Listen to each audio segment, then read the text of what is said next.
nós estamos hoje com a Rosana. A Rosana é irmã do Pedro, ou o Pedro é irmão da Rosana, não sei bem, né? Os dois são filhos da dona Alvina, né? Então, prazer tê-la conosco aqui nessa tarde. Gente, boa tarde a todos, que Jesus nos abençoe nesta tarde bonita, né? Eu não sei como essas mensagens são escolhidas, se são casualmente, embora a gente saiba que o acaso não existe, se elas são escolhidas em relação... Não tem nada a ver com estudo, porque então eu sou agraciada, quando eu venho fazer os estudos, que de vez em quando eu faço algum estudo, aqui ou à noite, vem sempre uma mensagem que tem a ver com o nosso estudo. E a mensagem de hoje, que eu estou pegando agora como vocês, tem muito a ver com o nosso estudo, principalmente quando diz aqui, ó, busque descobrir a luz que brilha dentro de você e dentro de todas as criaturas. Então, é justamente sobre isso que nós vamos falar hoje. Nós vamos estudar 4 parábolas de Jesus, que tem uma mensagem muito bonita para nós, e existe assim, uma relação entre todas elas, entre a mensagem que todas elas querem dizer. E há pouco tempo eu recebi um folder, é um prospectozinho, fazendo propaganda de uma enciclopédia que era, deixa eu ver bem aqui o nome, uma enciclopédia de um autor que eu não sei se é americano ou inglês, não sei se é religioso ou não. Ele fez uma breve história do cristianismo. É um livro que vende aí na literatura. E o que me chamou bastante atenção, quando eu peguei esse prospectozinho para ler, tanto que eu até guardei, era que no primeiro parágrafo ele já dizia o seguinte: de todas as pessoas conhecidas, vivas ou mortas, Jesus é a mais influente. O que me chamou a atenção foi que ele não disse Jesus foi a mais influente, porque ele está falando de todas as pessoas no mundo, conhecidas, vivas ou mortas. Ele poderia ter dito, né, Jesus foi a mais importante, Jesus já morreu, né? Muito bem, mas ele diz o seguinte, Jesus é, usando no tempo presente. Ora, se Jesus é de todo mundo há 2000 anos, quantas pessoas importantes, né, ditas importantes, já passaram no mundo? E ele diz aqui que Jesus é a mais influente. Ora, se Jesus é a mais influente, é sinal de que ele continua sendo, né? E é sinal de que a mensagem de Jesus, o que Jesus nos passou, continua sendo influente, continua sendo moderno. Jesus esteve aqui há 2000 anos, trouxe uma mensagem para aquele povo que, como disse o Afrânio, era um povo rude, analfabeto na sua maioria, ninguém ia para a escola, né? Não se estudava, um povo grosseiro, constituído de pescadores, pessoas bastante humildes, pastores, agricultores, né? Um povo rude, muito pobre. E Jesus soube, naquele momento, encontrar a maneira certa para falar para aquele povo. E falava para eles através, muitas vezes, através de parábolas. O que são parábolas? São histórias que têm um cunho moral, que passam um ensinamento moral, através de uma alegoria, de uma fantasia. Muitas vezes aquele povo, certamente, não entendia literalmente, ao pé da letra, o que Jesus queria dizer com aquelas histórias. Como muitos de nós, às vezes, temos dificuldades ainda de compreender o que Jesus quis dizer com alguma parábola.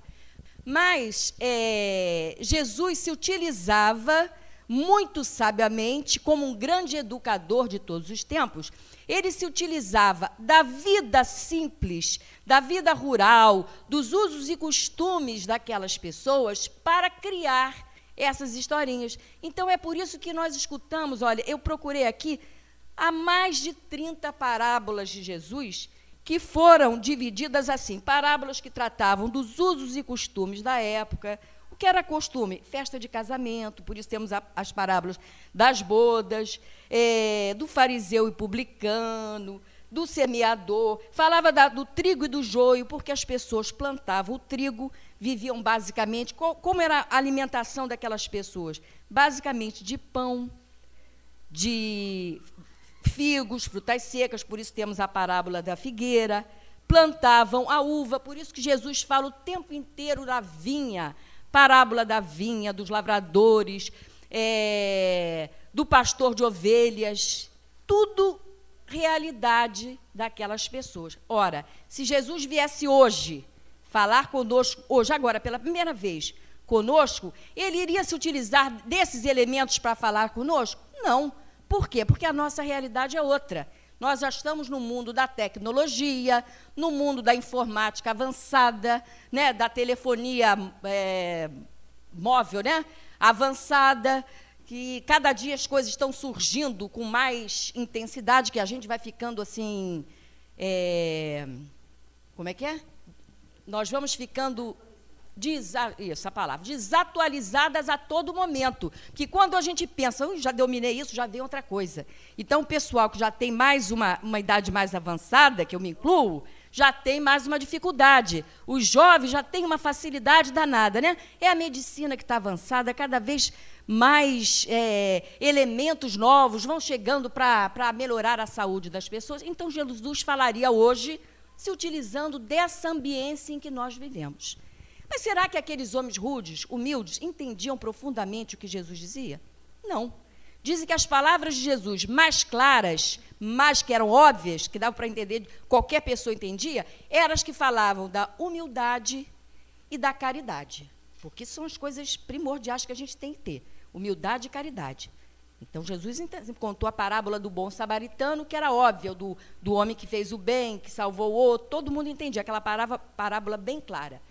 Mas ensinos mais profundos de reencarnação, de vida após a morte, esse povo tinha condições de compreender? Não.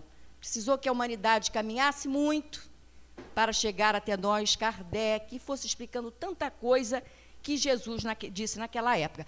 Os apóstolos de Jesus já eram homens mais afinizados com o bem, foram os escolhidos por Jesus, esses já compreendiam melhor o que Jesus queria dizer, tanto que depois foram propagar as suas palavras, mas as pessoas simples não. Mas Jesus também não se preocupou com isso, não. Ele se preocupou em lançar a semente. Vamos lançar, um dia essa semente vai frutificar.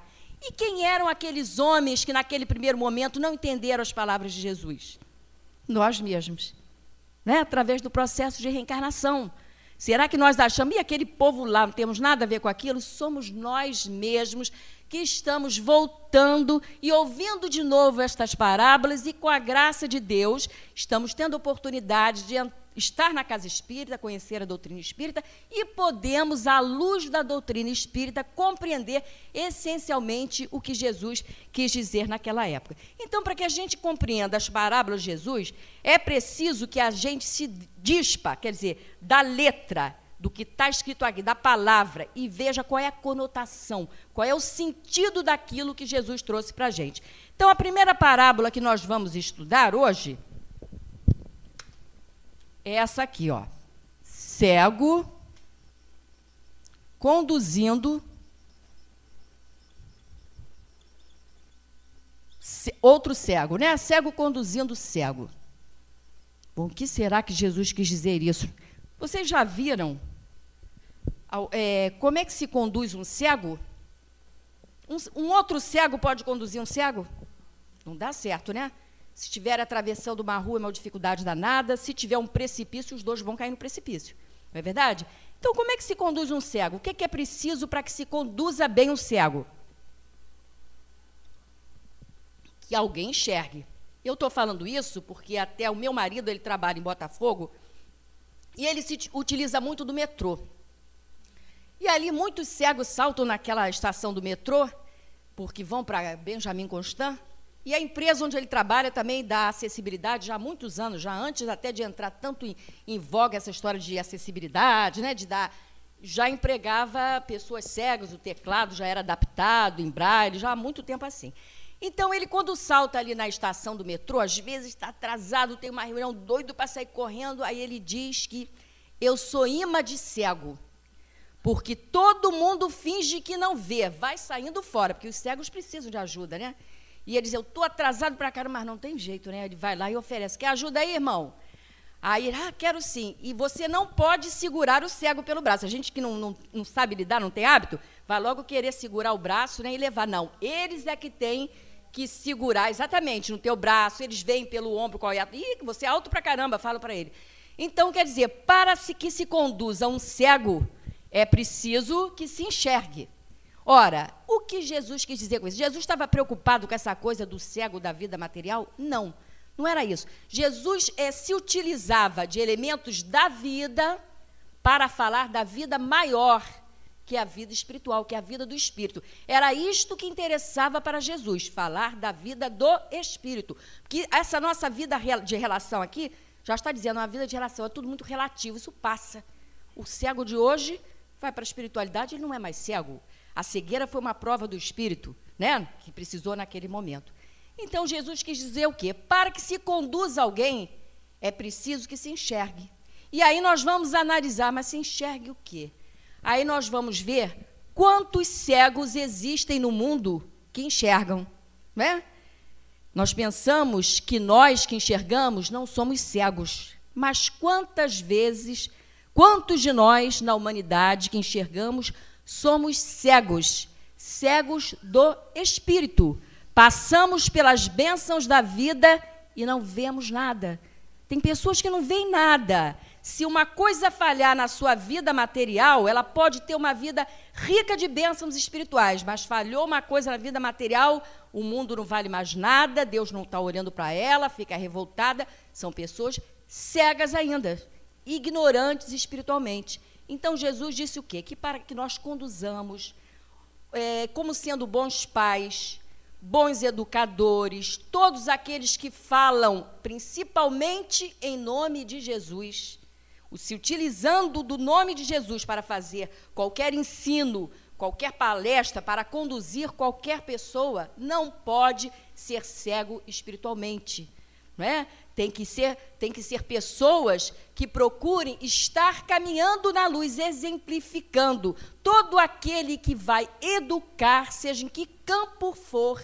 E nós todos somos educadores, todos nós. Nós achamos que educadores são os professores, são os evangelizadores. Não, todos nós somos educadores. Começamos a educar aonde? Na nossa família. Né? Tenhamos um filho, tenhamos vários, ali nós já começamos a desempenhar o nosso papel de educador. Então, para educarmos alguém, é preciso que nós nos eduquemos.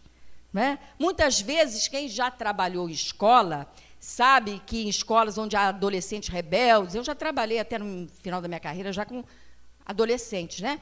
Então, que botam para quebrar, fazem aquelas bagunças, aquelas coisas terríveis, aí a gente, vou chamar seu responsável, só entra se vier com o responsável. Aí, quando vem o responsável, a gente vê que ele é pior do que o aluno. O pai já vem, às vezes, agressivo, fala palavrão na frente da gente, né? Com um linguajar horroroso, e a gente observa que aquele pai ou aquela mãe não tem nada para oferecer para o filho. Então, a gente, naquele momento, sente pena até daquele adolescente por ele não ter tido oportunidade de ter sido educado. E a gente pensa, é gente pobre. Não é gente pobre, não. Né? Porque a gente trabalha, às vezes, em escolas carentes. É porque o pai é pobre, não pôde ir para... Não, isso existe no meio dito culto, no meio intelectualizado, quando nós vemos tantas pessoas tão bem financeiramente, ocupando cargos na sociedade, que relegam a educação dos seus filhos para terceiros. Não querem saber, dão dinheiro para se livrar do filho. Meu filho, vai para onde? Vai para a festa? Toma. Não me perturba, quero sossego. Já trabalhei a semana inteira, quero ficar lendo meu jornal, quero ficar em paz. Então, esses são cegos conduzindo cegos, né?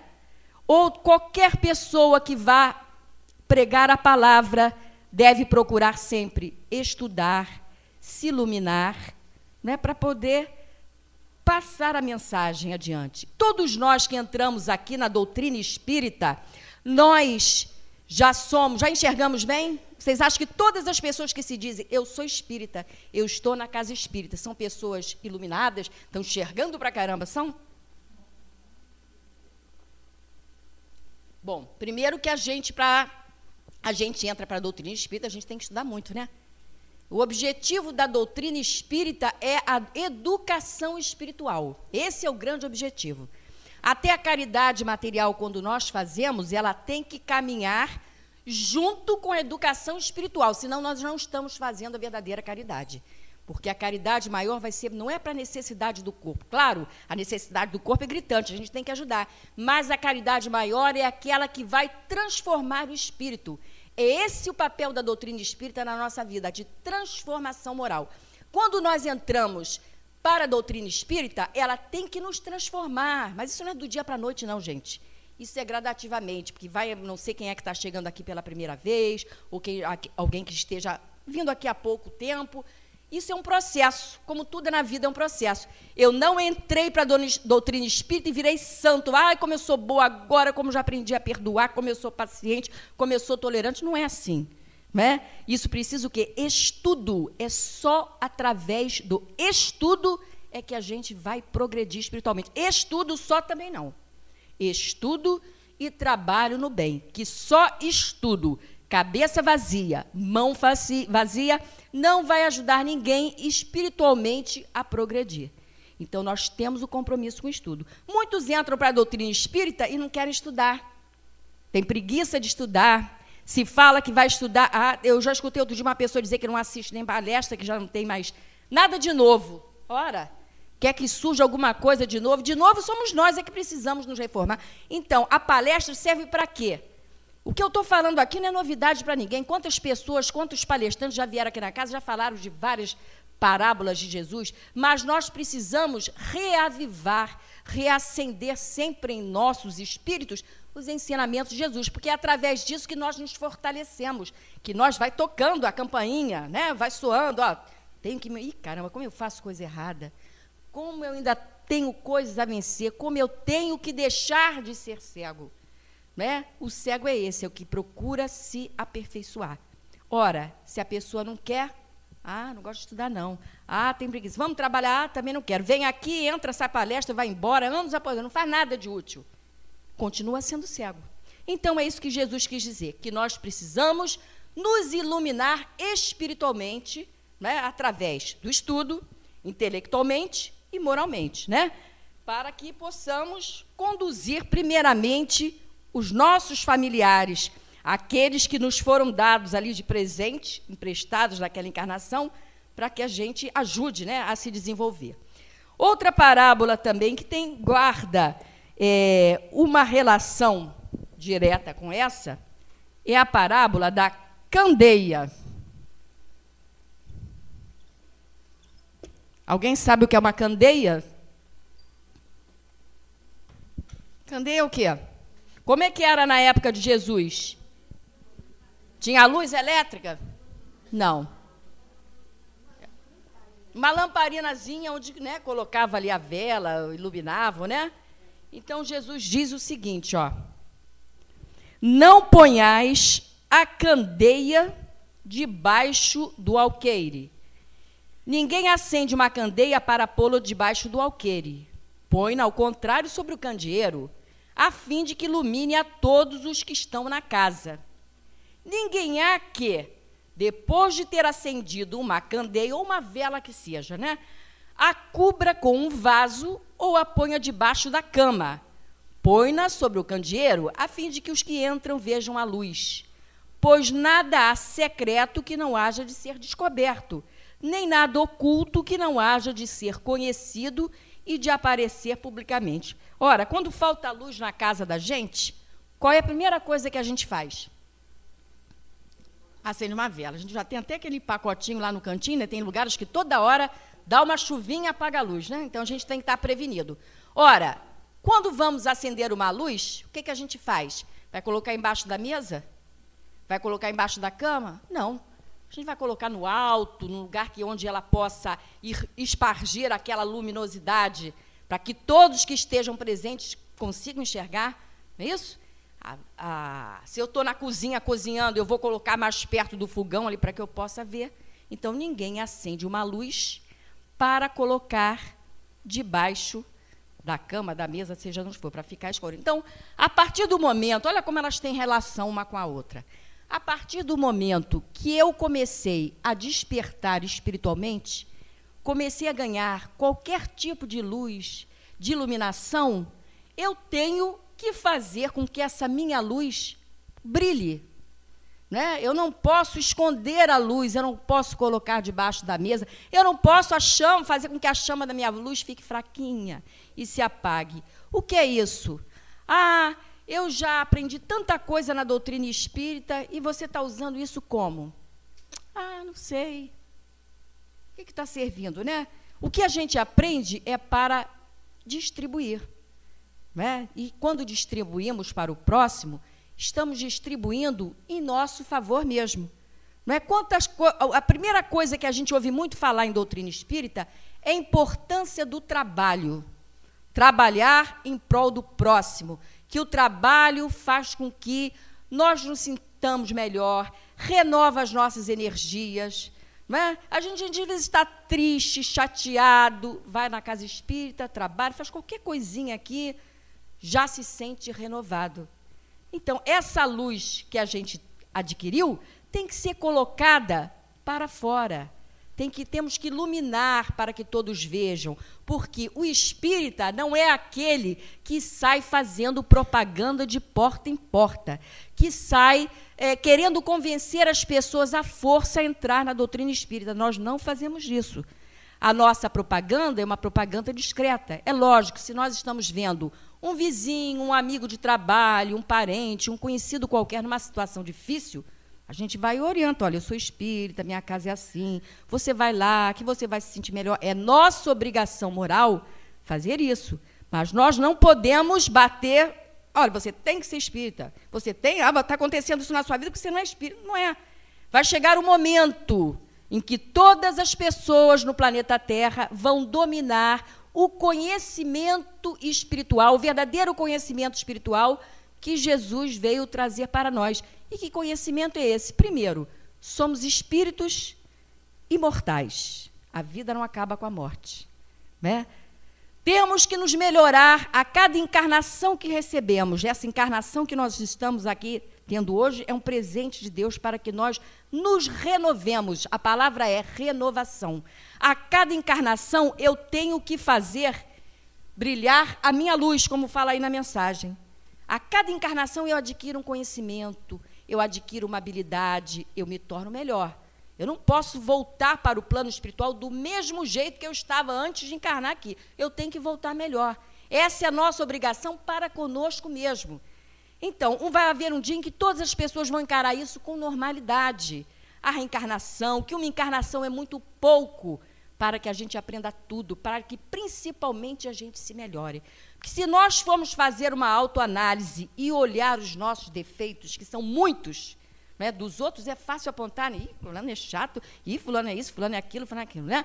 E se a gente olhar para dentro da gente, vamos ver quantas qualidades boas nós temos. Também vamos falar das qualidades, né? Nós não somos mais defeitos. Principalmente depois de entrar na doutrina espírita, nós temos que desenvolver qualidades, desenvolver talentos, que é a parábola que nós vamos estudar daqui a pouquinho. São a parábola dos talentos. Isso aqui já está meio fraco. Então, nós temos que desenvolver as nossas habilidades e combater os nossos defeitos, que são tantos. Ora, preguiça, vamos lá citar, vamos lembrar, preguiça, quais são os nossos defeitos? Preguiça, acomodação, nós somos tão acomodados. Gilberto vive brincando com isso. Ah, não vou porque está chovendo, ah, não vou porque está frio, ah, não vou porque já o orador é chato, já ouvi aquela palestra, já sei isso. A gente acha que sabe muito, né? Mas nós precisamos estar sempre reacendendo essa lâmpada, mantendo essa lâmpada acesa, ouvindo sempre, gente. É através daquela história do, como é que é, da gotinha, né, que vai pingando e vai fazendo a diferença, né? Então, nós ainda somos preguiçosos, acomodados, ainda guardamos mágoa, ainda temos dificuldade de perdoar, ainda temos dificuldades em aceitar as diferenças do outro. Às vezes, a gente não suporta um defeito de uma pessoa, mas a gente também, às vezes, tem um insuportável, que a outra também não gosta. Não é? A gente quer que as pessoas sejam iguais a gente quer que as pessoas familiares, que muitas vezes nem todos são espíritas, eles sejam espíritas como a gente não se conforma, quer enfiar o livro dos espíritos, a doutrina espírita na cabeça. Não adianta, que cada um tem o seu tempo. Então, qual é a melhor maneira de que se faça isso? É o exemplo. É o nosso exemplo, a nossa maneira de nos conduzir. Seja na família, seja no trabalho, seja na sociedade, seja junto àquele que bateu a porta e pediu um auxílio, ou está na rua, ou está no trânsito, alguém que quer uma informação, ou dentro de um táxi que a gente entra. O meu carro está na oficina, já peguei não sei quantos táxis de ontem para hoje, fazendo o culto, vindo aqui, né? E aí a gente vai fomentando, colocando uma conversa legal com o motorista de táxi, vai colocando uma palavra legal, né? Não com aquele negócio de convencimento, não é convencimento, a gente vai espargindo a luz da doutrina espírita. Porque entrar para a doutrina espírita, nós nos sentimos renovados, sentimos a luz brilhar dentro de nós. Então, se a luz está dentro de nós, ela começa a sair para fora. É igual aqui, quando a gente entra aqui dentro, a gente não sai com uma energia boa, porque a casa já está preparada pela espiritualidade que já está aqui muito tempo antes da gente entrar, quando está tudo vazio, que nós pensamos que está tudo vazio, a espiritualidade já está aqui preparando essa energia boa para nós, derramando as luzes sobre nós. Aí nós entramos, né, saímos daqui renovados, e temos que fazer o possível para manter essa renovação. Aí saímos daqui, está tudo bom, vem ali na esquina, pisa no nosso calo, aí a gente já apaga a luz no instante. Então, a gente tem que...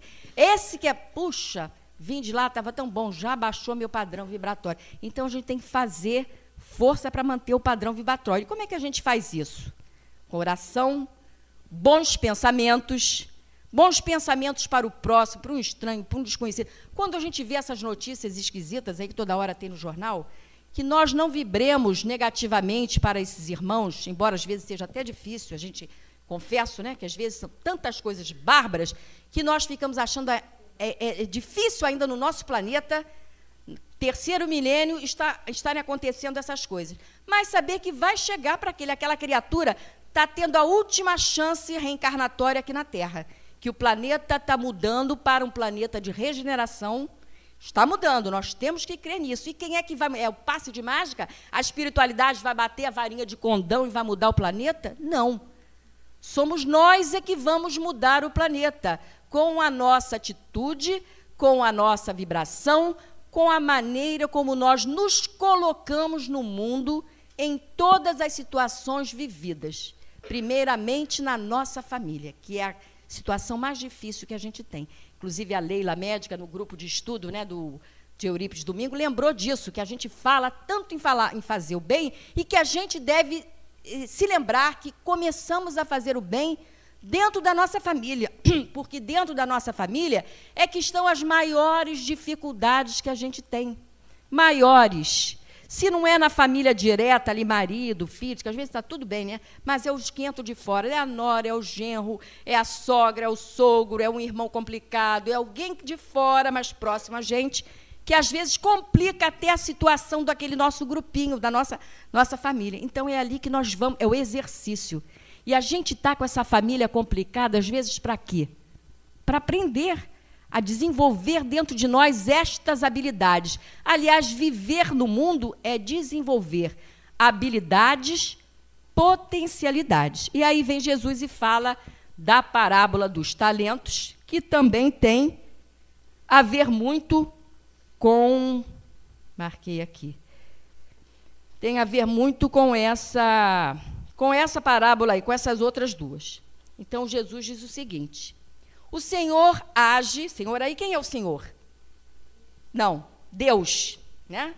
Jesus, só que o povo na época não entendeu nada, né? O Senhor age como um homem que, tendo de fazer longa viagem fora do seu país, chamou seus servidores e lhes entregou seus bens. Para que cuidassem. Vou viajar, vocês têm que cuidar dos meus bens aqui, por favor. Depois de dar 5 talentos, talento era moeda na época de Jesus. Depois de dar 5 talentos a um, 2 a outro e 1 a outro, a cada um segundo a sua capacidade, partiu imediatamente. Então, o que ele fez? Ele tinha moedas, esse dono de terras, e deu 5 moedas para um tomar conta, 2 para outro e 1 para outro. E partiu. Vamos ver o que eles fizeram com essas moedas, então. Então, o que recebeu 5 talentos, foi-se, negociou com aquele dinheiro e ganhou 5 outros. O que recebera 2, ganhou do mesmo modo outros tantos. Mas o que apenas recebera 1, cavou um buraco na terra e aí escondeu o dinheiro de seu amo. Passado longo tempo, o amo daqueles servidores voltou e os chamou a contas. Veio o que recebera 5 talentos e lhe apresentou outros 5, dobrou o capital. Senhor, entregaste-me 5 talentos. Aqui estão, além desses, mais 5 que ganhei. Respondeu-lhe o Senhor: servidor bom e fiel, pois que foste fiel em pouca coisa, confiar-te-ei muitas outras. Compartilha da alegria do teu senhor. O que recebera 2 talentos, apresentou-se a seu turno e lhe disse: Senhor, entregaste-me 2 talentos, aqui estão, além desses, 2 outros que ganhei. O amo lhe respondeu: bom e fiel servidor, pois que foste fiel em pouca coisa, confiar-te-ei muitas outras. Compartilha da alegria do teu senhor. Veio em seguida o que recebeu apenas 1 talento e disse: Senhor, veio sem graça, né? Sei que és homem severo, que ceifas onde não semeaste e colhes de onde nada puseste. Por isso, como te temia, escondi o teu talento na terra. Aqui o tens, restitua o que te pertence. Aí o Senhor disse: o homem, porém, lhe respondeu: servidor mau e preguiçoso, se sabias que ceifo onde não semeei e que colho onde nada pus, devias pôr o meu dinheiro nas mãos dos banqueiros, a fim de que, regressando, eu retirasse com juros o que me pertence. Tirem-lhe, pois, o talento que está com ele e dei-no ao que tem 10 talentos, porquanto dar-se-á a todos os que já têm, e esses ficarão cumulados de bens. Quanto àquele que nada tem, tirar-se-lhe-á mesmo o que pareça ter. E seja esse servidor inútil lançado nas trevas exteriores, onde haverá prantos e ranger de dentes. Ora, olhando assim, né, parece que esse senhor, que simboliza, a gente traduzindo, né, saindo da alegoria, o significado real da parábola, é que o Senhor é Deus. Parece um senhor mau, né? Vou te castigar porque você não soube usar o meu talento, né? Mas a gente sabe que Deus é bom, justo e misericordioso. Naquele momento, aquelas pessoas rudes precisavam dessa palavra com mais propriedade, né? Com mais, vamos dizer, de maneira mais agressiva até, né? Agressiva do ponto de direta, assim, de Jesus. Mas o que ele quis dizer? Que talentos são esses? Será que Jesus estava preocupado, ao ensinar esta palavra, com que nós fizéssemos uma caderneta de poupança e puséssemos dinheiro para render? Era isso que interessava Jesus? Jesus já chegou dizendo: meu reino não é deste mundo. Essa vidinha mesquinha que nós temos aqui, isso não interessava em nada a Jesus. Mas ele usou o talento, a moeda da época, para trazer este ensinamento. E hoje nós sabemos que o significado de talento para nós são os nossos dons, as nossas habilidades. Todos nós temos talentos? Eu não tenho talento nenhum, não dou para nada. Existe gente assim? Não existe. Todos nós podemos ter um talento, poucos talentos, né? E podemos ter muitos talentos. Tem pessoas até que têm, se chama até de inteligência múltipla, né? Que tem talentos assim em áreas diferentes. É um negócio até, né? O camarada, ele gosta do lado intelectual, mas ele tem habilidades para mexer numa rede elétrica, tem habilidades para mexer em marcenaria, tem habilidades para música. Tem gente que tem esse tipo de habilidades, tem vários talentos. Tem outros que eu não dou para quase nada, mas eu cozinho para caramba. É um talento. Nem todos dão para educar, para ser professor. Nem todos dão para música. Meu talento musical é uma tristeza. Eu não tenho... E o meu filho é bom, né? Eu não tenho ritmo nenhum. Né? Mas nem todos têm talento da educação, nem todos têm o talento da medicina. Se eu tivesse que mexer com medicina, eu acho que eu ia morrer. Porque, né, aquele ambiente de chegou um doente, chegou um ferido, aquilo já ia me fazer um mal danado. Não consigo. Então, cada um de nós temos os nossos talentos intelectuais, os nossos talentos morais. Nem todos estão no mesmo patamar moral. O que para um é fácil. E quer trabalhar bem, quer ajudar o fulano que está ali com uma dificuldade, quer visitar um doente, Ah, vou na mesma hora. Aí o outro que já não tem muito esse talento. Ih, não posso, estou com compromisso, estou atrasado, estou isso, estou aquilo. Tem gente que tem uma disponibilidade para ajudar, para trabalhar incrível. Outros já não têm. Outros têm o talento da paciência. Que pessoa paciente tem o talento para ouvir as dificuldades dos outros, ouvir a paciência. O outro para abnegação. Um vem lá, fala, dá um monte de desaforo, a pessoa se mantém íntegra, né? Não esboça uma agressividade. O outro já são reativos. Ah, falou comigo, pisou no meu carro, eu piso também. Então, cada um de nós tem que saber o que nós já dominamos, o que nós já temos de bom. Vamos procurar dentro da gente, vamos fazer uma autoanálise. O que eu tenho de recursos intelectuais, morais, né, recursos espirituais com os quais eu possa colaborar na vinha do Senhor. Outra parábola, também é a última de hoje, é a parábola dos vinhateiros. Essa parece meio complicada, né? Vinhateiros homicidas. Alguém já ouviu essa parábola?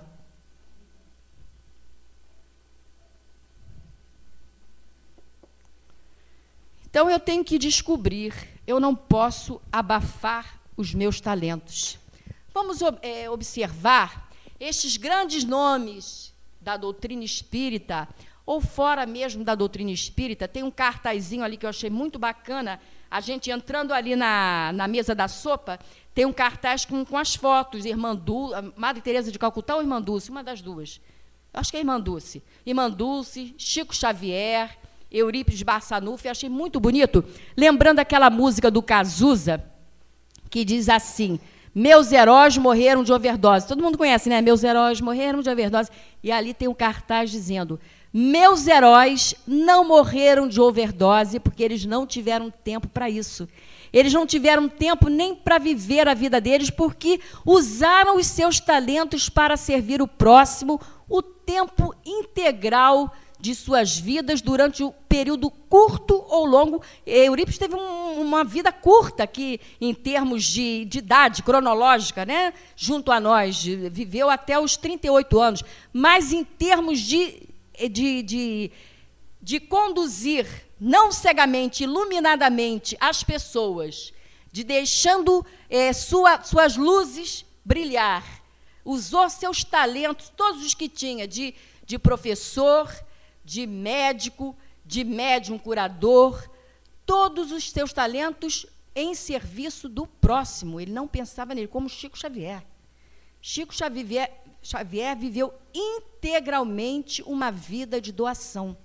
Se doou os talentos de moralidade, de espiritualidade que ele tinha para nós, o tempo inteiro. Nós ainda não conseguimos fazer isso, não temos esse despojamento, porque aqueles eram espíritos elevados, superiores, que vieram nos trazer o consolo espiritual, vieram nos trazer motivação para nós seguirmos no caminho do bem, né? Então, dessas pessoas a gente pode até se lembrar, né? Quando a gente quiser fazer um trabalho, sentir forças através delas. E vem, por último, a parábola dos vinhateiros homicidas, que é uma parábola que nos conduz a várias interpretações, né, que uma parábola pode nos dar. Eu vou dar uma lidinha aqui, que é o seguinte, vamos ver se alguém deduz aqui o que Jesus quis dizer com isso. Espera aí, deixa eu encontrar a parábola aqui. Essa aqui a gente tem que...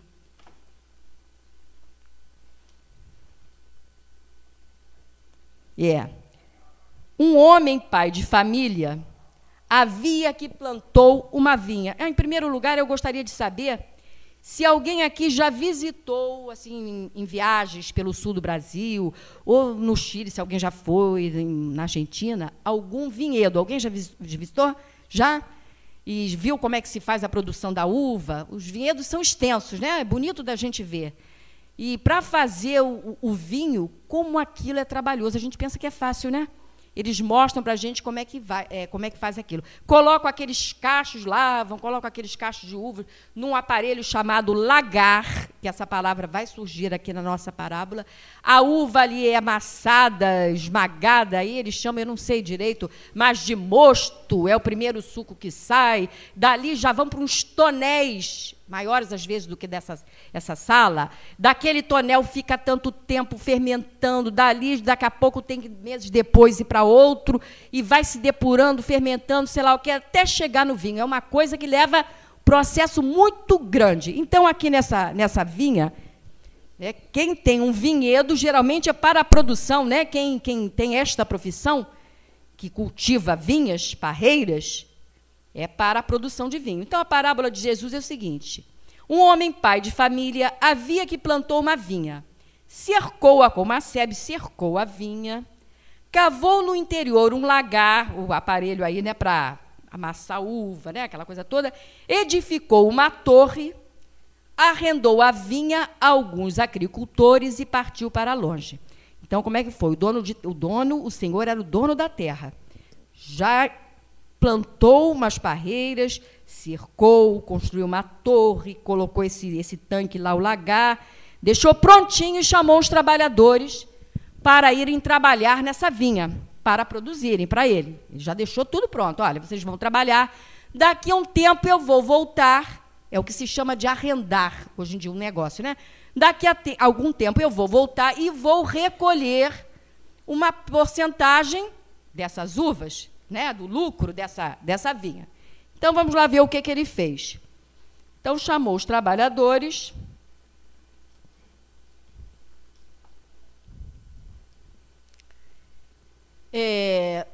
passado a estação, então, dos frutos, quando chegou na época da colheita, o homem partiu para longe do Senhor. Na época da colheita, ele voltou e mandou seus servos aos vinhateiros para receberem os frutos que lhe cabiam. Os vinhateiros, porém, agarraram os servos, feriram a um, mataram a outro e a outro apedrejaram. Não quiseram dar, né, a parte que cabia ao dono. De novo, o dono da vinha mandou outros servos em maior número. Ele disse: poxa, vou mandar mais homens, não é possível que, vendo agora tantos homens para ir recolher o que me pertence, que eles vão fazer a mesma coisa. Bom, mandou outros homens, e aí o que eles fizeram? Fizeram a mesma coisa. Mataram, destrataram as pessoas, botaram para correr, não deram nada. Por último, ele mandou o seu próprio filho, dizendo: a meu filho eles terão respeito. Mas, ao vê-lo, os vinhateiros disseram entre si: este é o herdeiro. Vamos, matemo-lo e ficaremos donos da sua herança. Agarraram-no, lançaram-no fora da vinha e o mataram. Ora, quando o dono da vinha vier, que fará aqueles agricultores? Responderam, né? Responderam, quem estava ouvindo respondeu para Jesus: aniquilará os malvados como merecem, arrendará a vinha e a outros vinhateiros que nas épocas próprias lhe entreguem os frutos. Ora, nós estamos, essa parábola, né, Jesus, que era judeu, estava falando para o povo judeu. Então, o que significa aqui a vinha? Trazendo naquela época e hoje. Vamos falar mais agora de hoje, da nossa atualidade. A vinha é o mundo, é o planeta, somos todos nós que compomos essa humanidade. Os vinhateiros, ou lavradores, ou agricultores que trabalham com a uva, somos todos nós que temos que trabalhar nesta vinha que o Senhor nos destinou. O que é a vinha? O planeta Terra. O cantinho lá da nossa família é a primeira vinha que a gente tem para trabalhar. Aqui na Casa Espírita é a vinha que a gente tem que trabalhar. O meu trabalho que eu exerço lá fora é a vinha que eu tenho que trabalhar. Né? Vinhateiros somos nós. E como nós falamos que o processo de depuração, de trabalho da uva é tão difícil até chegar a se fazer o vinho, esse trabalho é como se fôssemos nós. Cada grãozinho da uva representa cada um de nós, espíritos encarnados no planeta, que nós temos, né, que passar por aqueles... O que significam esses vários tonéis? Vai amassando, passando por um tonel, fermentou aqui, sei lá como é aquele processo, vamos para outro tonel, vamos para não sei o quê. E somos nós. trabalhando em prol da nossa depuração, até que cheguemos à nossa essência final, que vai ser o vinho puro. Né? Então, como é que é feito o nosso processo de depuração? Através das sucessivas reencarnações. Nós vamos nos depurando, até que um dia a essência, aquele licor, tal qual do vinho, sejamos nós, espíritos depurados, que não precisaremos mais reencarnar, sofrer as dores da lida, né, da nossa vida, sofrer as doenças, sofrer as contrariedades, porque já crescemos espiritualmente, já nos desenvolvemos. E quando chegarmos neste processo final, que é demoradíssimo, mas vai demorar muito dependendo de nós, podemos acelerar esse processo, nós vamos ser colaboradores, cooperadores do Pai, do dono da vinha, que é Deus, nosso Pai. Então, olhem bem como todas essas parábolas, elas têm uma coisa em comum, um ensinamento em comum. Não é? Eu tenho que me iluminar, primeiro me iluminar, para poder me iluminar, para iluminar os outros. Não posso abafar os meus talentos, que quanta gente talentosa existe desperdiçando as reencarnações que estão abafando seus talentos. A gente fala de um modo geral, porque, mas a pessoa não conhece o espiritismo. Independente da doutrina espírita, qualquer pessoa pode fazer o bem, qualquer pessoa pode fazer alguma coisa útil. Quantas vezes nós vemos idosos que se aposentaram, estão lá dentro de casa, mas ainda têm uma saúde, têm uma habilidade, com tanta coisa, senhoras que sabem bordar, não é?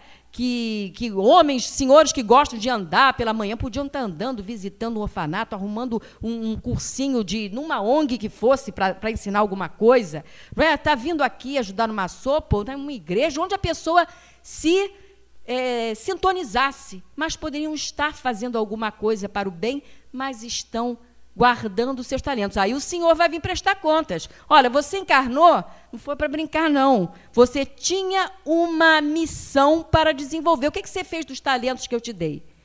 Eu tinha uma prima que já desencarnou, já uma senhora, né?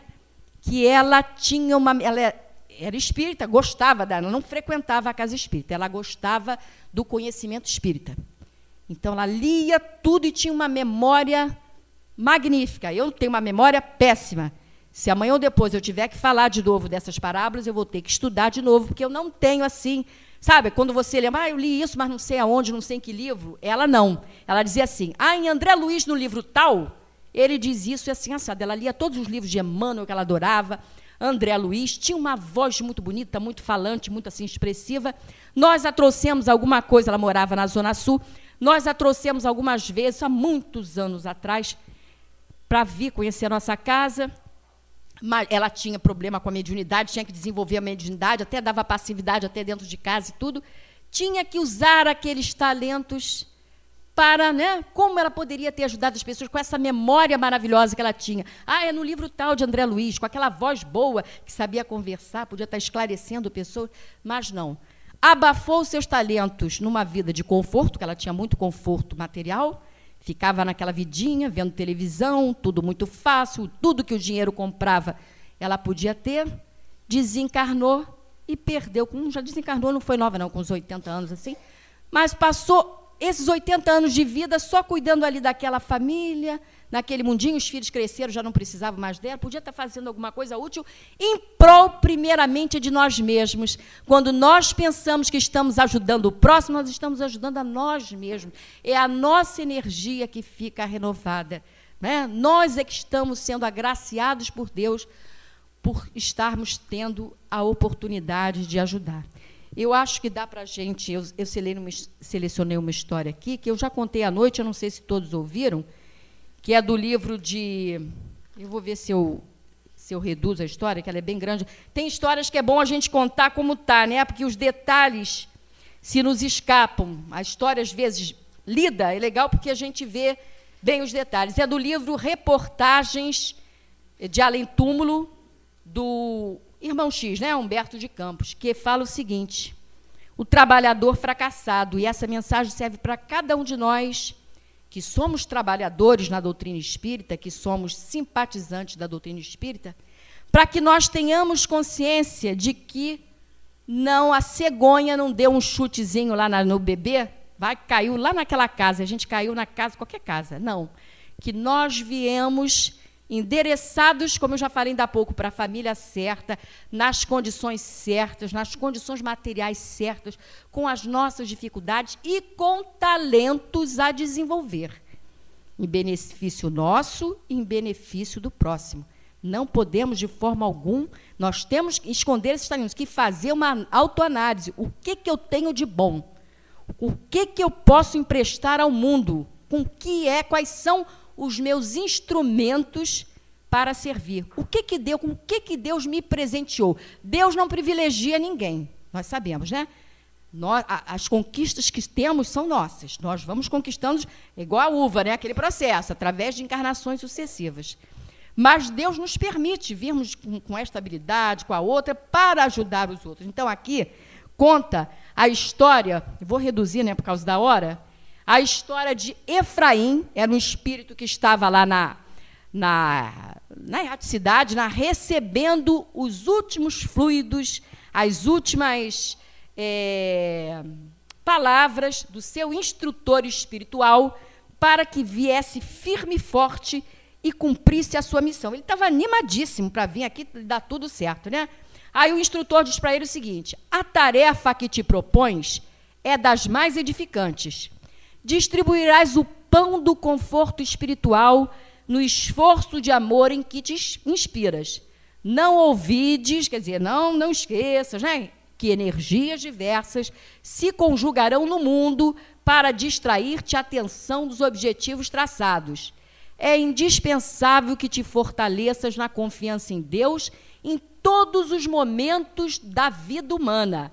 Cada homem permanece no planeta com a lembrança viva dos compromissos assumidos, revelando singularidades que a ciência das criaturas considera vocações espontâneas. Quer dizer, olha só, cada um de nós já vem com vocações para desenvolver junto ao próximo. E o mentor diz para ele: não esqueça que a tarefa não é fácil, não. Vai ter muita gente para tirar do caminho, vai ter igual aqueles amigos, vai de novo para a casa espírita, mas você é fanático. De novo, vem na festa aqui, não posso, que eu tenho um compromisso. Para tirar a gente do caminho, tem mais gente do que para incentivar. Não é assim? Em todos os sentidos, às vezes, é isso a vida. Bom, muito bem, ele veio, ele encarnou. Só que ele encarnou numa família que não tinha muita religiosidade. Ia para a igreja católica, outra hora para a igreja protestante. Não era firme em coisa nenhuma, não era uma família espírita. Então, a mãe, os pais, ao invés de conduzirem-no no bem, logo no princípio, que a gente sabe que a criança, até os 7 anos de idade, ela é mais maleável aos ensinamentos. Se nós formos firmes na educação dos nossos filhos, até os 7 anos, principalmente na educação moral, aqueles conteúdos têm maiores chances de vingarem do que se eu esperar para passar aquilo tudo quando ele for adolescente, que aí a situação já vai ficando complicada. Então, os pais do Efraim, ao invés de conduzi-los assim no bem, sempre paparicavam o filhinho. Se falasse um palavrão, eles achavam bonitinho. Não tem aqueles pais que ficam?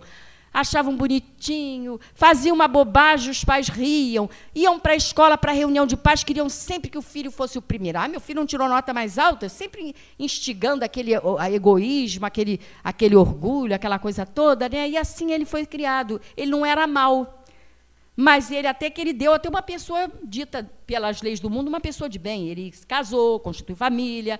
Lembrem que ele tinha uma grande missão no campo da educação.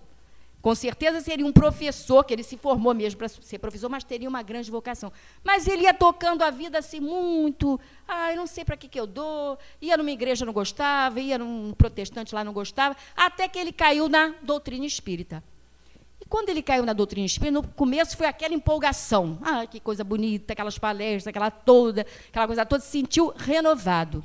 Quando foi chamado ao trabalho, principalmente no campo mediúnico, que era o campo de educação espiritual, no campo da mediunidade que ele estava atrelado, ele começou a arrumar desculpa. Hoje não vou, está chovendo, está frio, moro longe, meu filho está doente, eu estou passando mal, eu estou isso. Inventava tudo. Eu não tenho paciência com esses médiuns, não, esse pessoal é muito complicado.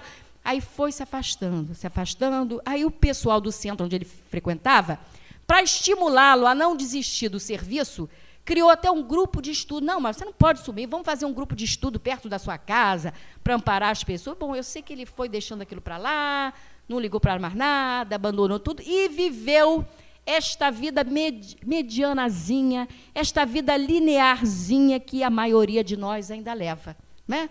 Da casa para o trabalho, traz o dinheiro, sustenta a família, vai no cinema, vai lá. Compromisso com o bem, para quê? Ah, não. Dá muito trabalho, né? Muito bem, Efraim, como qualquer um de nós, pena que não dá para a gente contar a história literalmente, né? Mas ele conquistou grandes talentos no campo acadêmico, da cultura, guardando, porém, os títulos acadêmicos, olha só, em vez de usá-los como forças ascensionais para um conhecimento superior. Ele não usou em prol do próximo. Aí desencarnou. Quando chegou lá, né, aí a coisa fica mais clara, ele percebeu o tempo perdido, ele percebeu as forças interiores que ele tinha e que ele jogou fora, né, não despendeu essas forças em favor do próximo. Aí o mentor disse para ele: meu filho, não te queixes senão de ti mesmo. O dono da vinha, que é Deus, né, jamais esqueceu os trabalhadores.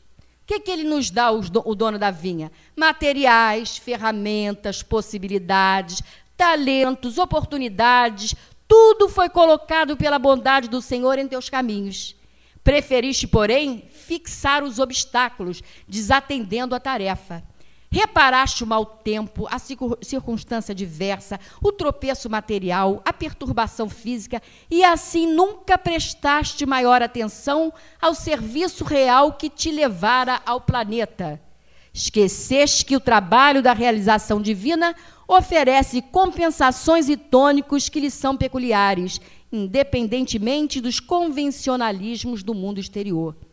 O Senhor não precisa de operários que passem o tempo a relacionar óbices, pedras, espinhos, dificuldades e confusões, e sim daqueles que cooperem fielmente na edificação externa, sem interpelações descabidas, desde as atividades mais simples às mais complexas. Enquanto olhavas o chão duro, a enxada enferrujava-se e o dia passou. Choras?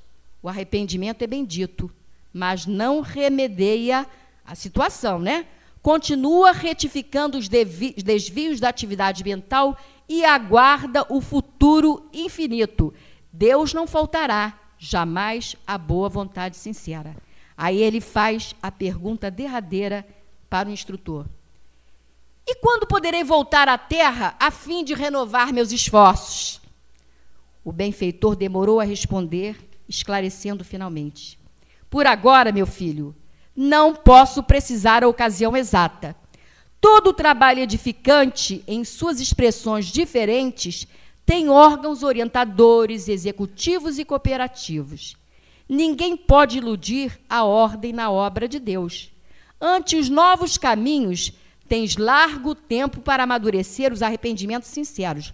Porque agora que vem, porque somente aqui, nesta zona de serviço a que te subordinas presentemente, temos 200.527,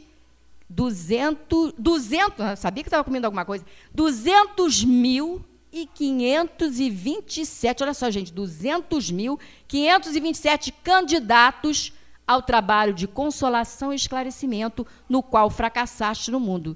Como vês, não podes regressar à terra antes deles. Então, lá era uma fila de gente que também errou, para 200 e tantos mil na frente dele. Então, isso aí serve de estímulo para que a gente não perca tempo, né? Para que a gente não desperdice as nossas energias. E, para finalizar, eu falei que a mensagem inicial tinha a ver com a nossa palestra. Olha só: busque descobrir a luz que brilha dentro de você e dentro de todas as criaturas, embora, muitas vezes, esteja ela recoberta por grossa camada de defeitos. Que Jesus, então, nos abençoe.